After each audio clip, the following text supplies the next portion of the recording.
قطع رحمی یعنی رشتہ داروں کے ساتھ تعلق توڑنے والوں کے متعلق سورہ رعد آیت نمبر 25 میں ارشاد ہوا کہ وہ لوگ یقطعون ما امر اللہ بہ ان یوصل یفسدون فی الارض کہ جن تعلقات کو اللہ تعالیٰ نے قائم رکھنے کا حکم دیا ہے وہ انہیں قطع کر دیتے ہیں.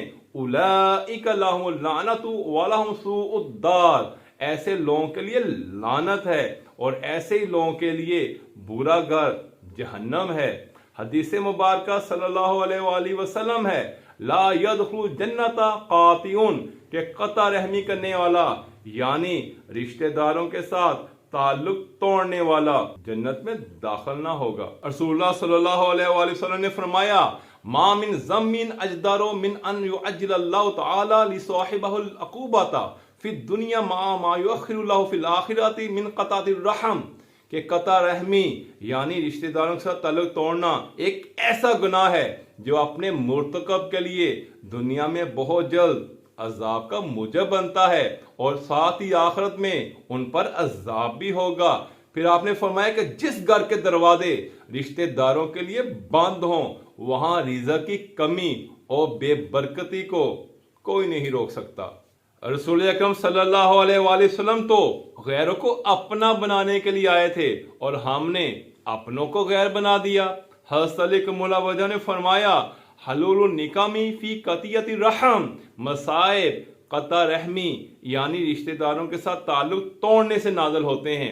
رشتہ داروں کے متعلق آپ نے مزید فرمایا کہ کبھی رشتہ داروں کو نظر انداز مت کرو اور نہ ہی غیروں کی باتوں میں آ کر اپنے رشتہ داروں سے دوری اختیار کرو. قاطع رحم یعنی رشتہ داروں کے ساتھ تعلق توڑنے والے کو سہن کہتے ہیں اور روایت میں ہے کہ سہن کی بخشش نہ ہوگی. شب برات اللہ تعالیٰ توبہ کرنے والے کو بخش دیتا ہے مگر قاطع رحم کے لیے بخشش نہ ہے.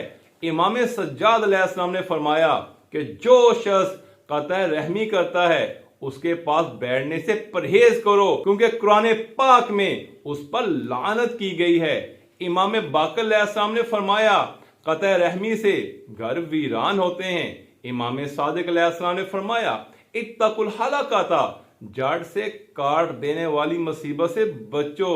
راوی حذیفہ بن المنصور نے عرض کی کہ فرزند رسول وما الحلقۃ، یہ جڑ سے کاٹ دینے والی مصیبت کیا ہے؟ قال، امام نے فرمایا قطیعۃ الرحم، یہ ایسا شخص ہوتا ہے جو اپنے رشتہ داروں کے ساتھ تعلق توڑتا ہے. مرنے کے بعد اکثر رشتہ دار کہتے ہیں کہ روٹی ہماری بنتی ہے، لیکن جب وہی زندہ رشتہ دار بیمار ہوتا ہے تو کوئی نہیں کہتا کہ دوائی ہماری بنتی ہے. مشہور رائٹر اشفاق احمد مرحوم نے رشتہ داری کے متعلق انتہائی خوبصورت بات تحریر کی ہے. آپ نے فرمایا کہ رشتوں کے پاؤں ہوتے ہیں، ہمارے رویوں سے یہ رشتے ہمارے نزدیک اور دور ہوتے ہیں. بقول شاعر آنا چاہو تو ہزار راستے، نہ آنا چاہو تو ہزار عذر.